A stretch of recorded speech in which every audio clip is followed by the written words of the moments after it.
이 시간 주님을 사랑하셔서 함께 수요예배 오신 여러분 진심으로 환영하고 축복합니다. 독일에 이 프랑케 목사님이라고 있었습니다. 그분은 17세기 후반 신학교수로 일하시면서 성경을 연구하고 가르치는 일을 했습니다. 그러나 어느 날 프랑케 목사님은 자신이 지식으로는 하나님을 알고 있지만 마음으로는 하나님을 깊이 신뢰하고 있지 않다라는 사실을 깨달았습니다. 그날 이후 하나님의 은혜로 거듭나고 깊이 회심하는 경험을 하였습니다. 그 후 프랑케 목사님은 하나님의 사랑과 은혜가 너무 커서 하나님의 말씀대로 살고 싶은 그런 소원이 생겼습니다. 어느 날 이 프랑케 목사님이 사역하던 그 도시에 할레라는 도시에서 사역하고 계셨는데 굶주리고 헐벗은 고아 한 명이 교회 문 앞에 서 있는 것을 보았습니다. 주변 사람들은 그 아이를 외면했지만 프랑케 목사님은 예수님이라면 어떻게 하셨을까를 고민하며 자기 집에 얼마 안 되는 돈을 꺼내 그 아이를 도왔습니다. 그 후 한 명, 두 명 고아들이 모여들자 프랑케 목사님은 아예 고아원을 세우기로 결정을 하게 됩니다. 당시 프랑케 목사님의 주머니에는 돈이 한 푼도 남지 않은 상황이었습니다. 그래서 사람들은 그를 미쳤다라고 이야기를 하기도 했습니다. 도시의 그 교회 어른들도 프랑케 목사님을 말렸습니다. 그렇지만 이 프랑케 목사님은 하나님이 원하시는 일이라면 하나님께서 반드시 길을 여실 것이다 라고 믿었습니다. 그의 믿음은 말이 아니라 행동으로 나타났는데요. 결국 하나님은 수많은 기적적인 방법으로 이 프랑케를 도와주셨고 그 고아원은 점점 커져서 나중에는 수천 명의 고아들을 돌보고 학교와 병원까지 설립하게 되는 그런 아름다운 사역으로 열매 맺게 되었습니다. 프랑케 목사님의 사역은 그가 죽은 뒤에도 계속 이어졌고 오늘날까지도 이 프랑케 재단으로 남아서 수많은 사람들을 돕고 있습니다. 여러분, 우리가 정말로 이 하나님을 믿는다면 그 믿음은 말로만 그치지 않습니다. 그 믿음은 눈물로, 헌신으로, 희생으로, 그리고 구체적인 이 사랑의 행동으로 나타나게 됩니다. 우리는 신앙생활을 하다 보면 아는 것과 믿는 것의 차이를 착각하게 될 때가 가끔 있는 것 같습니다. 성경에 따르면 지적인 동의와 믿음은 다른 것입니다. 믿음은 반드시 열매를 맺습니다. 그러나 많은 경우에 우리는 이 지적인 동의가 믿음이라고 착각할 때가 있는 것 같습니다. 믿음은 하나님을 노래하게 하고 또 하나님을 향해서 열정적으로 헌신하게 하고 또 하나님을 사랑하게 만듭니다. 그리고 그 믿음은 손과 발로 또 움직이게 만듭니다. 설교를 들을 때, 이거 아는 내용이야. 이렇게 생각을 하면서 아는 내용이면은 큰 주의를 기울이지 않고 그냥 쉽게 넘기는 경우가 종종 있습니다. 그런데 성경은 뭐라고 말씀하냐면 믿음은 말이 아니라 행동으로 나타난다 라고 하시는 것이죠. 물론 믿음이 작고 연약할 때는 아직 그 믿음이 겉으로 잘 드러나지 않고 보여지지 않을 때가 있습니다. 믿음은 꼭 겉으로 드러나야지만 믿음이 아니라 이 마음의 변화도 또한 우리의 마음의 생각의 변화도 모든 것을 다 포함하는 것이겠죠. 때로는 우리의 순종이 더디게 자랄 때도 있습니다. 주님은 그 믿음을, 그 작은 믿음도 귀하게 보시고 자라게 하시는 분이십니다. 그런데 이제 3년이나 4년이 지날 때도 여전히 그 믿음이 연약한 상태로 남아 있다면은 주님 보시기에 답답한 마음을 느끼실지도 모르겠습니다. 오늘 함께 볼 말씀은 예수님의 네 가지 경고인데요. 마태복음 7장에서 7장 13절에서 29절 말씀을 보면은 네 가지 경고를 하십니다. 첫 번째 경고는 좁은 문, 좁고 협착한 길로 들어가라 라고 말씀하십니다.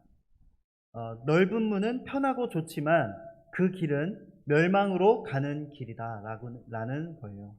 그리고 두 번째 경고는 좋은 열매를 맺지 않는 나무마다 찍혀 불에 던져지리라 라는 경고입니다.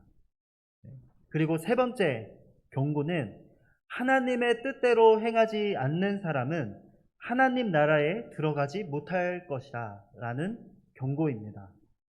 그리고 마지막 네 번째는 하나님의 말씀을 듣고 행하지 않는 사람은 무너져 휩쓸려 가버릴 것이다 라는 말씀입니다. 이처럼 예수님의 네 가지 경고는 전부 이 행함과 관련이 되어 있습니다. 참된 믿음은 반드시 행함과 열매와 연관이 있습니다. 때때로 그 믿음이 작고 미미해 보여도 그 방향이 주님을 향하고 있다면 주님은 그 믿음을 기뻐하시고 또 자라게 하십니다. 우리가 복음을 듣고 믿을 때 생기는 변화가 있는데 바로 좁은 문 협착한 길로 들어간다라는 사실입니다. 우리 함께 마태복음 7장 13절에서 14절 말씀을 함께 읽어보겠습니다. 마태복음 7장 13절 14절 말씀입니다. 좁은 문으로 들어가라. 멸망으로 인도하는 문은 크고 그 길이 넓어 그리로 들어가는 자가 많고 생명으로 인도하는 문은 좁고 길이 협착하여 찾는 자가 적음이라. 아멘. 생명으로 가는 길은 결코 넓고 편안한 길이 아닙니다. 넓고 편안한 길은 멸망으로 가는 길이라고 예수님께서 말씀하셨습니다. 그런데 복음을 듣고 은혜를 받은 성도는 좁은 문으로 들어가기 위해서 애쓰고 노력하게 됩니다. 그 이유가 무엇이냐면 은혜를 받았기 때문입니다. 복음을 듣고 성령의 은혜로 거듭났기 때문에 기꺼이 즐거운 마음으로 좁은 문, 협착한 길로 걸어가게 됩니다. 최근 알렌 크라이더의 회심의 변질이라는 책을 제가 읽게 되었는데요. 이 알렌 크라이더는 역사 신학자입니다. 그는 초대교회가 핍박을 당하는 상황 속에서 어떻게 그렇게 빠르게 성장할 수가 있었는가. 초대교회는 전도를 할 수도 없고 또 갖은 외부적인 이 핍박이 있었는데 어떻게 이렇게 빠르게 성장할 수 있었는가, 이런 의문을 가지고 연구를 했는데요. 이 알렌 크라이더 목사님은 바로 그 비밀이 이 초대교회 성도들의 아름다운 행실, 선한 행위에 있었다라는 사실을 알게 되었습니다. 초대교회 당시에 이 초대교부들은 그리스도인의 삶의 아름다움과 이 선한 행실을 통해서 복음의 매력이 드러나도록 가르쳤다라는 사실이에요. 클레멘트라는 초대교회 교부가 있는데 제2서신에서 이렇게 이야기를 했습니다. 사람들은 우리의 삶의 아름다움과 위대함에 경탄할 것입니다. 그러나 우리의 행동이 말과 일치하지 않는다면 그들은 우리를 비웃을 것입니다. 알렌 크라이더는 그리스도인의 생활 방식이 진정으로 이렇게 매력적이지 않았다면은 초대교회가 이렇게 성장하지 못했을 거라고 진단을 합니다.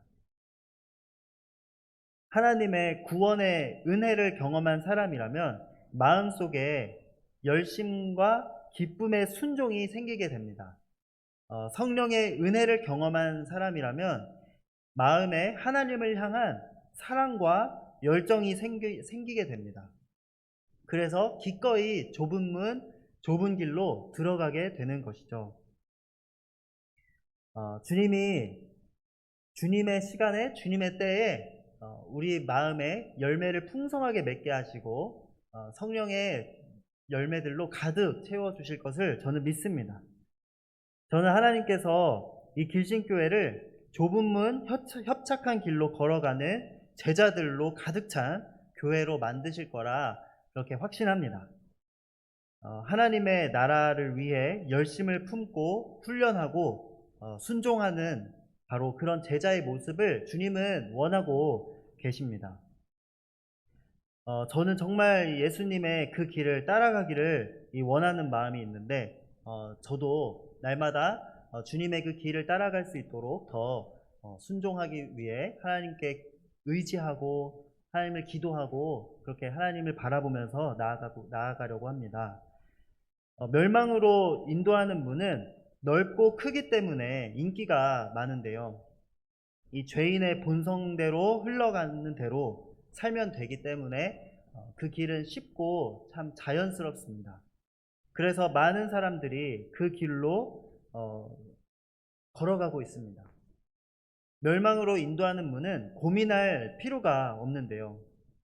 그냥 자연스럽게 흘러가는 대로 또 사라지는 대로 걸어갈 때 바로 넓은 문 그리고 넓은 길로 걸어가게 되는 것이죠. 누가복음 13장에서 좁은 문 좁은 길에 대한 이야기가 나오는데요. 주제를 아주 명확하게 드러내고 있습니다. 어떤 사람이 예수님한테 단도직입적으로 이렇게 물어보는 거예요. 주여, 구원을 받는 자가 적습니까? 이렇게 물어봤습니다. 누가복음 13장 23절, 24절 말씀을 함께 제가 읽어드리겠습니다. 어떤 사람이 여짜오되 주여, 구원을 받는 자가 적으니까? 그들에게 이르시되 좁은 문으로 들어가기를 힘쓰라. 내가 너희에게 이르노니 들어가기를 구하여도 못하는 자가 많으리라. 어떤 사람이 주여, 구원을 받는 자가 적으니까? 라고 물어보니까 예수님께서 좁은 문으로 들어가기를 힘쓰라 라고 말씀을 하셨습니다. 여기서 힘쓰다 라는 말은 아고니조마이 라는 단어인데 싸우다, 안간 힘을 쓰다 라는 뜻인데요. 즉 좁은 문으로 들어가기 위해 안간 힘을 쓰라 라고 예수님은 말씀하셨습니다.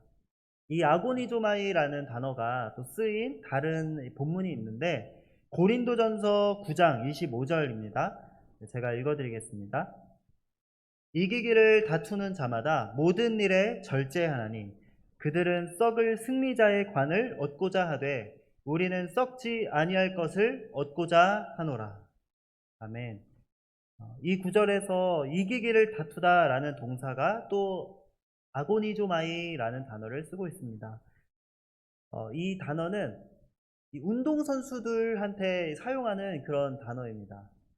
운동선수들이 메달을 따기 위해서 훈련을 할 때 안간힘을 쓰고 애쓰고 수고하는 이 모습을 표현하는 단어입니다. 예수님께서 누구든지 제자가 되고자 하면 날마다 자기를 부인하고 십자가를 지고 따라오라 라고 말씀을 하셨습니다. 이는 우리가 좁은 문으로 들어가기 위해 인간적인 노력으로 애쓰라는 뜻이 아니라 성령의 은혜로 인해 마음에 생긴 갈망과 열정으로 좁은 길을 가기 위해 기꺼이 싸운다라는 의미입니다. 은혜가 우리의 삶을 이끌 때 우리는 기쁨으로 이 좁은 문, 좁은 길로 걸어가게 됩니다. 구원받은 사람은 그 은혜가 너무 커서 하나님의 말씀대로 살기 위해 기꺼이 좁고 협착한 길을 걸어가게 됩니다. 하나님의 말씀을 지키기 위해 자기 욕심을 내려놓고 하고 싶은 것을 참고 순종하기 위해 연습하고 훈련하는 삶을 살기 시작합니다. 또 하나님의 말씀을 듣고 정말 이 말씀이 하나님의 말씀이라는 사실을 믿으면서 주님의 뜻대로 살기 위해 노력하는 모습이 바로 신앙인의 모습이라는 사실입니다. 은혜를 받으면 말씀대로 살고 싶어집니다. 그리고 진정으로 거듭난 사람은 죄인의 본성대로 살 때 이 거부감을 견딜 수가 없게 되어 있습니다. 성령의 은혜로 거듭난 사람은 이 넓은 문, 넓은 길로 갈 때 허무함을 느낍니다. 뭔가 육신은 편한데 내가 지금 살면서 뭔가 마음에 기쁨이 없고 뭔가 마음이 공허하고 그래서 이게 아닌 것 같은데 이런 생각이 듭니다. 그래서 계속 주님이 무엇을 원하실까? 하나님이 기뻐 받으시는 그 길은 어디일까? 라고 고민을 하면서 좁은 문, 좁은 길을 향해 걸어가게 됩니다. 그 길이 좁고 협착해서 힘들게 느껴지고 지칠 때도 있는데 그럼에도 불구하고 성령께서 주시는 그 기쁨과 위로와 또 감사로 날마다 기쁘게 순종하면서 그 길로 걸어가게 됩니다. 그러나 거듭나지 않고 또한 성령의 은혜로 변화되지 않은, 중생하지 않은 사람은 그 넓은 길로 걸어갈 때 그 삶이 너무나 만족스럽고 편안하고 갈등이 없습니다. 신앙적인 갈등이 없이 그냥 편안한 그대로 가게 됩니다. 물론 예수님을 따르는 길은 쉬운 길이 아닙니다. 그렇지만 성령께서 주시는 말할 수 없는 그 기쁨과 보람이 있기 때문에 그 길을 걸으면서도 찬양하며 노래하면서 걸을 수 있습니다. 그 찬송가를 보면은 내가 매일 기쁘게 순례의 길 행함은 주의 영이 나를 안보함이요, 이렇게 가사가 있지 않습니까? 주님이 주시는 그 위로와 기쁨이 있기 때문에 비록 그 길이 좁고 협착할지라도 항상 웃으면서 갈 수 있는 길입니다. 때때로 그 길이 무섭고 또 두렵게 느껴지지만 수도 없는 믿음의 선배들은 모두 그 길로 묵묵히 걸어갔습니다. 저도 매일 빼놓지 않고 하는 기도가 무엇이냐면 저도 또한 그 믿음의 선배들과 같이 그 좁은 길, 좁은 문으로 걸어갈 수 있게 해주세요 라고 기도하고 있는데요. 지금의 저의 모습은 참 형편없고 부족하지만 성령께서 날마다 저에게 예수님을 따르는 길, 그리고 날마다 자기를 부인하고 십자가를 지고 예수님을 따르는 길로 저를 인도하여 주실 거라고 저는 믿습니다. 그리고 지금도 날마다 그 길을 가기 위해서 주님을 의지하고 바라보며 살아가고 있습니다. 저도 프랑케 목사님처럼 이 눈물로, 헌신으로, 또 희생으로 주님을 기쁘시게 하는 그런 삶을 살고 싶습니다. 정말 주님을 기쁘시게 하는 삶만큼 이 세상에서 그 가치 있고 또 값진 인생이 있을까라는 생각이 듭니다. 아마 저는 이 세상에서 정말 하나님을 기쁘시게 해드리는 그것보다 더 가치 있는 삶은 없다고 믿습니다. 좁고 협착하지만 최고로 영광스러운 길입니다. 오늘 한 걸음 한 걸음 예수님을 따르기로 결단하는 저와 여러분이 되시기를 주님의 이름으로 축복합니다. 네, 기도하겠습니다.